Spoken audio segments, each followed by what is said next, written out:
Estúdio 4 tem dedicado espaço para debater questões relacionadas ao trânsito, sejam elas de convivência, políticas públicas, campanhas de prevenção e conscientização, além de programas educacionais. Aproveitando o Maio Amarelo, mês em que se dá mais atenção a este tema, retomamos o debate hoje para avaliar o resultado das ações que marcam o mês e também que marcaram os últimos anos.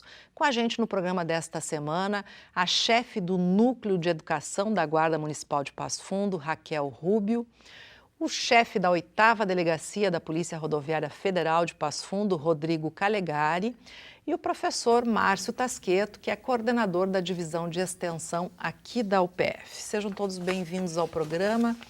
Eu já quero saber, Raquel, de imediato, qual é o resultado das ações que ainda estão em andamento, né, porque o mês não terminou, deste ano, do Maio Amarelo. Bom, o Maio Amarelo este ano tem um tema especial, né? Este ano o tema é Nós Somos o Trânsito. E o objetivo das ações do Maio Amarelo é chamar a atenção de todos para essa doença chamada violência no trânsito. Muitas vezes nós temos menções a várias ações, né, de prevenção na área da saúde, como o Outubro Rosa, o Novembro Azul, que são ações de prevenção a essas doenças. E o trânsito nós deixamos de lado. Sendo que, se comparado a muitas doenças, o trânsito mata muito mais. Nós temos uma média anual de 37 mil mortos no Brasil nessas... É uma guerra. Uma guerra, muito mais que guerras, né? Muito mais que muitas batalhas. E essa batalha no trânsito, ela vem revelando ano a ano um aumento e muitas vezes as pessoas não dão importância. Porque um aqui, outro lá, muitas vezes não é noticiado, algumas mortes, né? E isso se torna algo que necessita uma atenção da sociedade. Então, não é só uma responsabilidade do poder público, e sim de toda a sociedade, onde chamamos para este momento, né, a população para que entendam esse perigo, conheçam esse perigo e possam, de fato, agir com uma cultura de segurança no trânsito para prevenção. O nosso parecer é que várias entidades participaram, nós tivemos uma ação, inclusive, com a Universidade Educadora, na Escola Jerônimo Coelho, que foi um sucesso junto com a Polícia Rodoviária Federal, com os agentes de trânsito, Agenda 21, onde nós conseguimos marcar um território, de certa forma, que aqueles jovens que eles não serão, a gente fala muito em futuro motorista, não. A educação para o trânsito, ela é para cidadãos. Então, nós temos que pensar sempre em uma cultura de segurança no trânsito a qualquer momento, seja eu motorista ou não. Então, com esse objetivo, o Maio Amarelo, sim, ele está muito positivo. Em Passo Fundo é recente, é o 4º ano que nós realizamos o Maio Amarelo, assim como a Semana Nacional do Trânsito, que é em setembro, são momentos que marcam para chamar a atenção. Então, o resultado é positivo. Porque... A gente já conseguiu, inclusive, fazer uma redução aí no número de acidentes e de vítimas, não é? Considerando o primeiro trimestre do ano passado para este ano, nós temos uma redução de 50% no número de mortes no perímetro urbano. Isso é bem positivo e é fruto dessas campanhas, mas o melhor resultado, Zumara, é quando nós vamos para a rua e, mesmo como espectadores, assistimos as pessoas não atravessa fora, ó, o Maio Amarelo. Né? Então, nós queremos que esse Maio Amarelo se estenda por todo o ano e que as pessoas começam a entender. É esse o objetivo, é chamar a atenção. E esse objetivo está sendo cumprido. Agora, a Polícia Rodoviária Federal ela tem uma campanha permanente de, né, redução de acidentes. Tem o Plano Nacional de Redução de Acidentes que foi lançado agora, o ano passado, né, Calegari?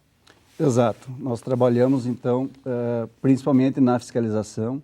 E o Maio Amarelo acaba sendo aquele momento que nós conseguimos trabalhar na parte de educação mais fortemente, né? E aqui em Passo Fundo, ações coordenadas pela Guarda Municipal, que toca à frente desse projeto, e nós acabamos trabalhando também nessa parte de educação. A polícia acaba sendo vista muito mais durante todo o ano na parte da fiscalização, né? Aquela parte mais punitiva daquele infrator. Então, o Maio Amarelo acaba sendo um momento importante para trabalhar na questão de educação. E o Plano Nacional, esse que é uma lei que saiu agora, em março, ela foi publicada, né? Ela vem a trabalhar também na questão de indicadores, mas também da fiscalização. Né? Ela vai focar mais nos indicadores de fiscalização e indicadores de abordagem. O Maio Amarelo trabalha mais na educação, né? Formando aqueles novos condutores, tentando resgatar aqueles condutores que já estão aí dirigindo, mas ainda tem hábitos não tão bons, né? Ainda tem hábitos ruins. E o Maio Amarelo busca, principalmente aí nas crianças, naqueles jovens que estão iniciando essa caminhada, serão os nossos novos condutores, para já começarem tendo aí uma atitude melhor, um trânsito melhor, né? Poder fazer um trânsito melhor com esses que estão iniciando. Aqueles que já estão no mercado, que já estão dirigindo, aí cabe a fiscalização e aí é só a fiscalização mesmo. É o que, na verdade, é o que não consegue mudar essa mentalidade, é difícil, Calegari? É difícil. O melhor mesmo é começar desde lá do próprio ensino fundamental, ensino médio, e ele já chegar dirigindo, sabendo. Hoje o condutor que inicia, ele já coloca o cinto, conscientemente. Diferente do condutor da minha época, que foi obrigado, né, através de várias e várias autuações, a realmente utilizar o cinto. Então, sempre que você já vem com uma cultura, é mais fácil, né? Uhum. Vocês sentiram alguma redução no número de acidentabilidade, pelo menos na nossa região, em função dessas campanhas de conscientização, ou isso não está medido ainda? Não, temos como aferir, porque nós viemos aí desde 2011 com a década de ação de segurança do trânsito da ONU, né? E ela buscava uma redução de 50%. Infelizmente, provavelmente chegaremos aí ao final da década sem conseguir essa redução de 50%. Mas a nível de rodovia federal, a nível de Brasil, nós já conseguimos uma redução de 27% até agora. E isso é fantástico, né? São várias e várias vidas que foram salvas. Uhum. Né? Infelizmente, não chegaríamos aos 50, mas todas essas vidas, cada vida que é salva já vale a pena. Então, tem como aferir e a tendência agora do Pinatrans é buscar realmente a aferição também da fiscalização, também do número de abordagens e conseguir, começando agora, né? Vamos recomeçar, então, essa década e chegar lá no final, aí, em 2028, realmente com uma redução mais significativa ainda. Agora, professor Márcio, qual é o papel da Universidade Educadora, esse programa que está aqui dentro da universidade, na questão do trânsito? Eu acho que, como foi dito, né, pelos colegas, a gente vem trabalhando juntos já, pelo menos desde 2011, né, enquanto universidade, mais tempo, né, do que isso, a partir da criação do Fórum de Mobilidade e Educação, né, que foi um espaço de troca, um espaço de articulação, um espaço de ação conjunta, né, e onde a gente consegue ter uma dimensão mais ampla do que significa a questão do trânsito e a questão da mobilidade, sobretudo. Enquanto um programa de extensão, né, que é a Universidade Educadora e que agrega dentro dele o Fórum de Mobilidade, ele vem construindo numa perspectiva da extensão universitária, né, e fortalecendo essa dimensão da extensão universitária, um trabalho que tenta dar continuidade e processo para as ações, né? Uhum. A gente considera absolutamente importante a experiência do Maio Amarelo, por exemplo, né? Um momento onde a gente intensifica, né, as nossas ações, onde a gente agrega as diferentes instituições envolvidas e consegue fazer uma blitz, né, durante um mês inteiro assim, de trabalho conjunto que nos possibilita um impacto maior. No entanto, como a própria Raquel falou, e na fala do Rodrigo também aparece isso claramente, não é um mês só que faz a diferença, é todo um processo que se alarga por todo o ano e que isso fortalece, né, essas ações e traz esses impactos e dados positivos, né, que nós temos, não só do nosso município, mas, né, da própria região e no país, né. O papel da universidade nisso é fortalecer, né, esse processo, é dar continuidade a esse processo, é fazer do Maio Amarelo ações que se repitam ao longo do ano e que a gente possa, trabalhando em conjunto, criar esse processo pedagógico, né, e formativo que visa a segurança e enfrentar esse que é um dos maiores problemas, né, na nossa sociedade. Um problema, né, como a Raquel colocou, de saúde pública, né, é um problema de saúde pública. Uhum. E a Universidade Educadora trabalha muito nessa dimensão de pensar a dimensão pedagógica das políticas públicas também, né? Então, com relação ao trânsito não é diferente, né? A gente tenta fortalecer essa dimensão educativa, formativa, para gerar essa nova cultura, enfrentar essa cultura de guerra, essa cultura de violência, né? E que, de certa forma, isso se transparece dentro das nossas estradas, dentro das nossas cidades, nas nossas ruas, pela uma cultura de paz, onde a dimensão de cuidado com o outro, né? A gente gosta muito da palavra cuidadania, né? uma espécie de relação com a cidadania e com o cuidado, né? Uma cuidadania, onde esse espaço de convivência, que é o trânsito, é um espaço de convivência, se fortalece como um espaço também de cuidado das pessoas, né? E isso acho que os dados, né, e os significativos avanços que a gente tem tido nesse sentido têm demonstrado que a gente está no caminho certo. Agora, obviamente, tem muito por fazer. Sim, e quais são os resultados? Como é que se medem os resultados a partir do programa, professor Márcio? Olha, a gente tenta estabelecer metas e objetivos, claro que possa nos dar os caminhos, né, dessa criação metodológica, né, tanto no nível de pessoas atingidas pelo programa, tanto nesses dados que vêm por outras instituições, como a Guarda Municipal sempre nos brinda com essa avaliação, com esses diagnósticos sobre a nossa cidade e a região, quanto também tentando projetar da forma como a gente vem trabalhando e reavaliando, né, constantemente as nossas ações enquanto programa de extensão, poder dar viabilidade para que se aprimore cada vez mais essas ações, né? Então, esse processo avaliativo que a gente faz, ouvindo, né, a comunidade, percebendo os avanços das ações e qualitativamente como isso vem se construindo, e quantitativamente também, né, como a gente pode auferir pelos dados, nos deixam seguro sobre as ações e a forma como isso vem impactando na nossa sociedade, né? Uhum. Bom, essa cuidadania que você falou aí não é um processo de eu, pedestre, cuidar o outro pedestre ou o motorista cuidar o pedestre, é basicamente isso, a gente tem atenção com as outras pessoas que estão envolvidas no trânsito. Mas como você chega nessas pessoas para que elas tenham essa percepção? Porque a correria do dia a dia, a pressa, faz com que as pessoas não percebam ou não cumpram determinadas regras que são básicas, né? Como chegar, como atingir essas pessoas, professor Márcio?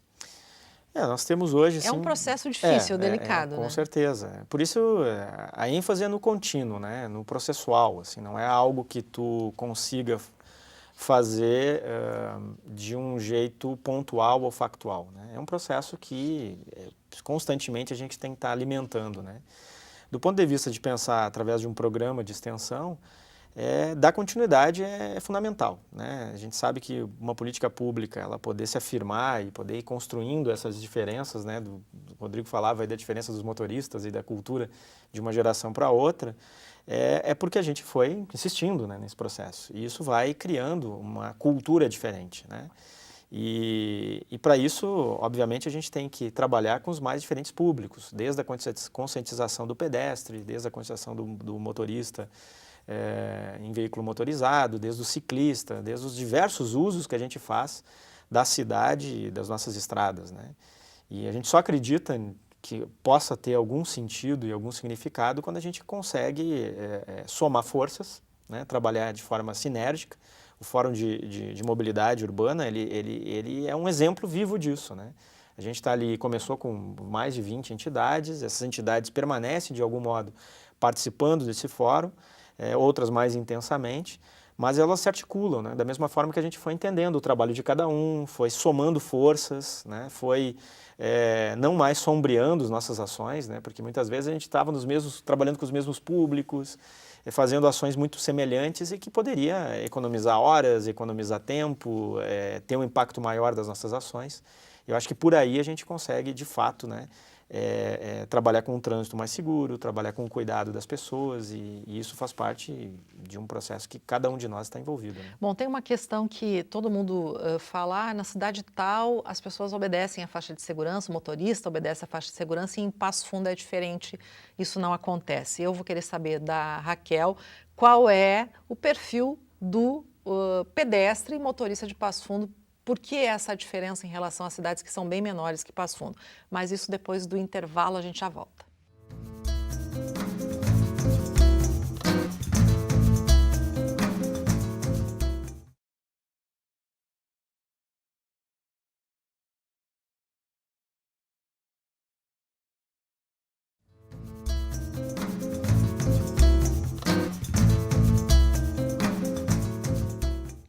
Resultados do Maio Amarelo e as ações voltadas para reduzir a violência no trânsito são os assuntos do Estúdio 4 dessa semana.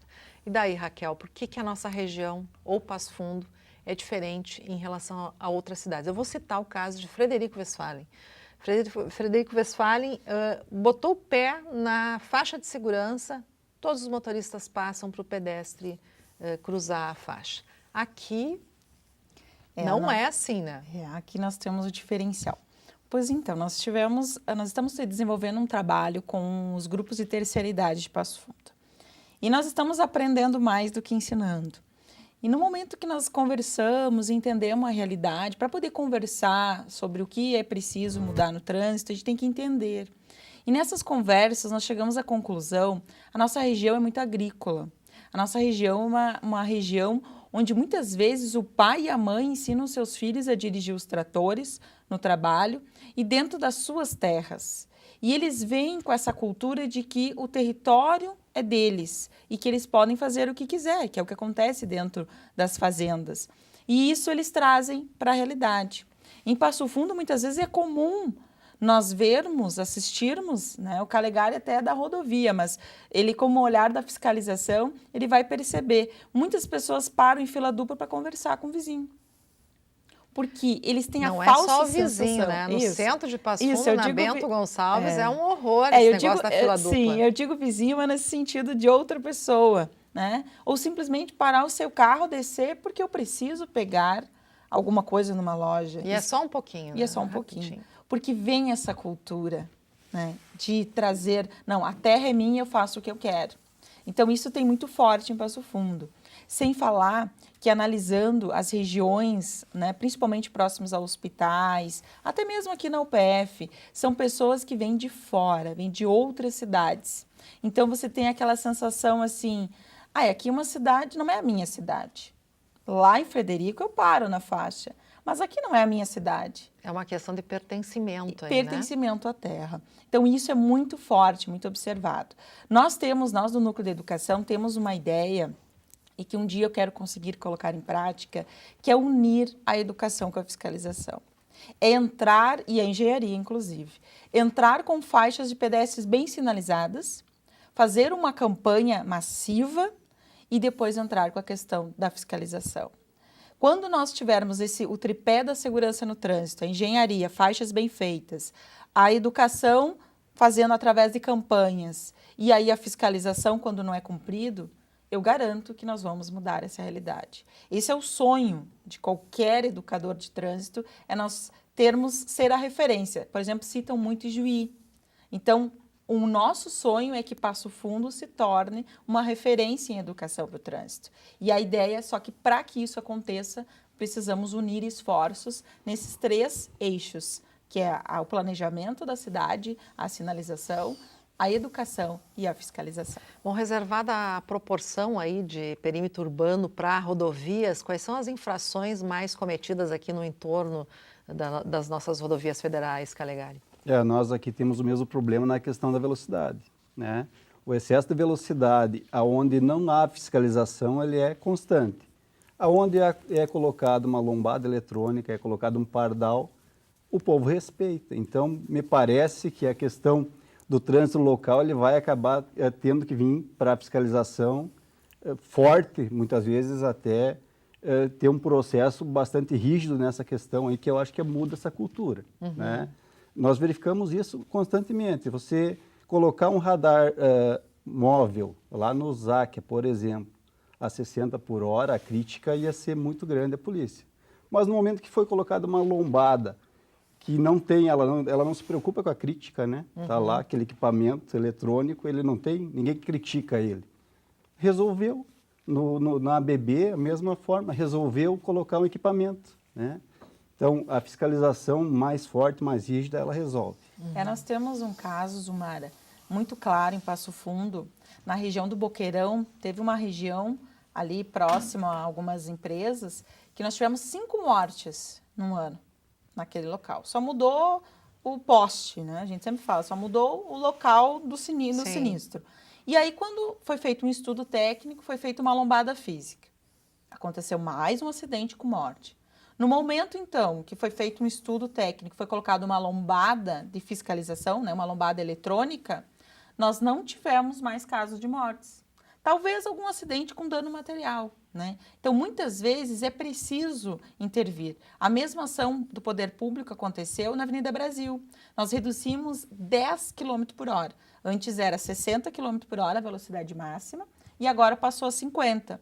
Nós não tivemos casos de atropelamentos graves ou gravíssimos na Avenida Brasil. Talvez alguns incidentes eventuais por uma falta de atenção.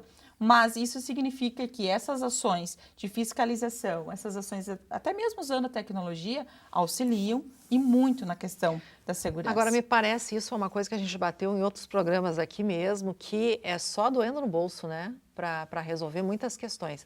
Agora tem uma legislação mais rigorosa aí em relação ao motorista que bebeu, cometeu um acidente e até causou uma morte. Você acha que vai reduzir o número de acidentes, ou pelo menos de motoristas dirigindo embriagados, Calegari? Olha, infelizmente não. Né? O que nós notamos ao longo do tempo? Assim, ó, uma mudança de legislação, ela tem o seu efeito 2, 3 meses após entrar em vigor. A imprensa vai vai noticiar, né? Aquilo vai chegar lá no motorista e ele vai se conscientizar por esse curto período. Passado 2, 3 meses, a rotina ela volta. A pessoa esquece daquilo, entende? Ela acaba achando aquilo não é para ela, ela não vai ser atingida. Nós verificamos isso na mudança dos valores das multas, né? A multa de ultrapassagem hoje é R$ 1.300, R$ 1.400. E no começo o pessoal parou, nós notamos, olha, diminuiu drasticamente as ultrapassagens no local proibido, mas hoje já voltou o que era antes, até mais. Uhum. Então, essa mudança de só a legislação, ela acaba, assim, é o curto período de tempo que ela tem o seu efeito. Por isso que eu digo assim que a ação de educação, ela acaba sendo mais, um tempo maior, na verdade, para toda a vida, né? É mais eficiente. É mais eficiente, mas aí a educação só com os novos, porque tu disseste aí no começo que aquele motorista que já está mais experiente, ele tem mais dificuldade de mudar o seu comportamento. Exatamente. A educação para aqueles que estão iniciando, estão chegando, e o principal é isso, né? Nós já chegarmos com os novos condutores, já com uma cultura diferente. E para aqueles que já estão dirigindo, realmente vai acabar sendo a questão da fiscalização, a mesma questão aí da faixa de segurança vai ser isso, né? É uma ação drástica de fiscalização naqueles que já estão com a sua CNH, e aqueles que estão iniciando já começar com uma cultura de que em Passo Fundo tem que respeitar, senão vai ser autuado, senão vai ocorrer o acidente, né? Então, são as duas coisas. Sim. Né? Agora, o ano passado, a Polícia Rodoviária Federal, em especial, sofreu aí um baque na questão orçamentária, não é? E para fiscalizar, precisa de gente, precisa de veículo. Como é que está essa situação hoje, Calegari? Hoje na questão de orçamento já está tranquilo, né? O orçamento foi descontingenciado, mas na questão de recursos humanos, infelizmente, cada vez pior. Agora tem um concurso aí aberto, mas mesmo assim são 500 vagas para o Brasil inteiro, não vai suprir as nossas deficiências. Continuaremos aí com poucos servidores para atender. Nós aqui são 440 quilômetros de rodovia para 40 servidores. A gente puxa, não é? O cobertor é curto, não é? Tem uma ação aqui, outra ali, mas sempre há um problema em determinado ponto.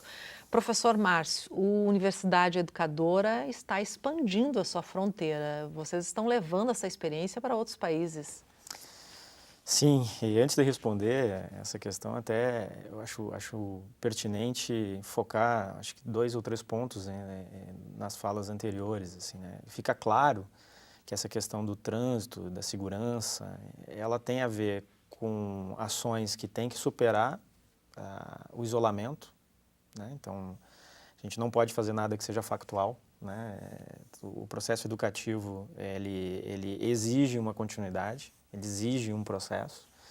Segundo, que sozinho, ou ações isoladas, ou temas isolados que pegam essa dimensão ampla e complexa que é o trânsito, ela não resolve, não é só pela legislação, não é só pela fiscalização, não é só pela educação, é um conjunto, né? Então, quando a gente falava sobre a questão das cidades, né? Por que algumas cidades, né? Porque a gente não falou o comportamento individual, a gente falou da cidade.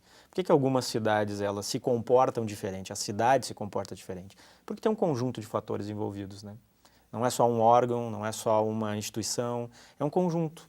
E eu acho que nesse sentido a gente está muito no caminho certo, assim, a gente vem construindo coletivamente essa tentativa de enfrentamento de um problema que é complexo a partir de a composição coletiva de instituições e indivíduos que têm tecnicamente competência para fazer isso, que têm uma implicação sobre esse tema e que se desafiam, então, a pensar de uma forma mais conjunta. Então, a ideia da universidade educadora, e por isso a gente está transpondo as fronteiras, entre aspas, é porque ele já nasceu também trazendo de fora também algumas experiências que a gente entendeu como significativa para pensar a partir do nosso local, né? O tema das cidades educadoras é um tema mundial, é um tema de uma associação internacional que tem mais de 500 cidades envolvidas no mundo, né?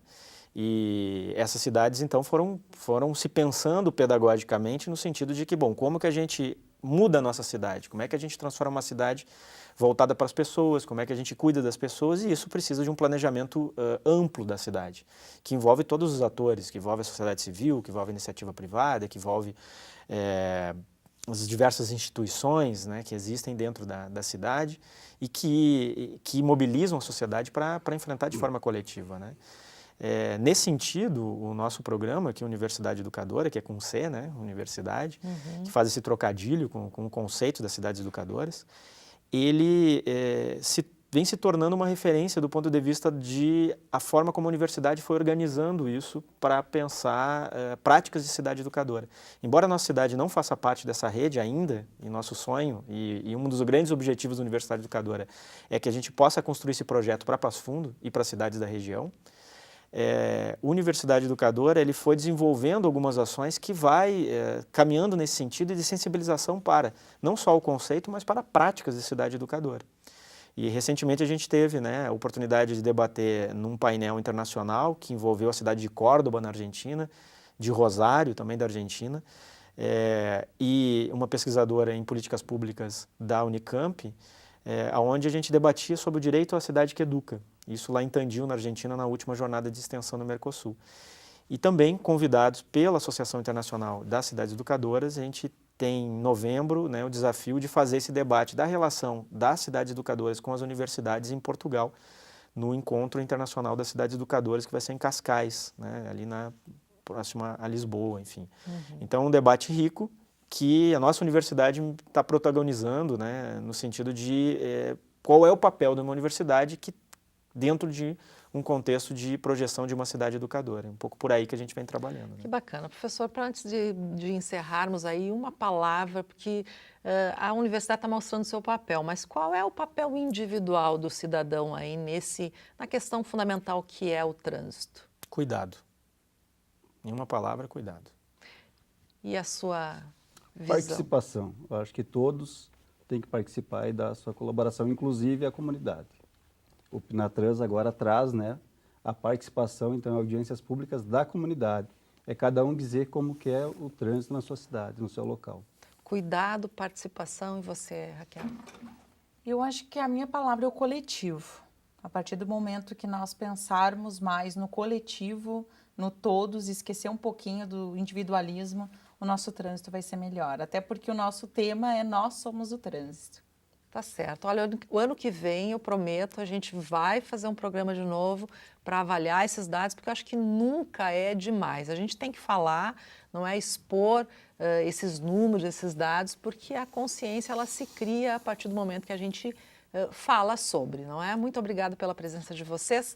O Estúdio 4 está terminando, mas se você ficou curioso ou perdeu alguma coisa, vai lá no canal do YouTube da UPF TV, no endereço que aparece na sua tela, e reveja este e outros programas. Até a próxima semana.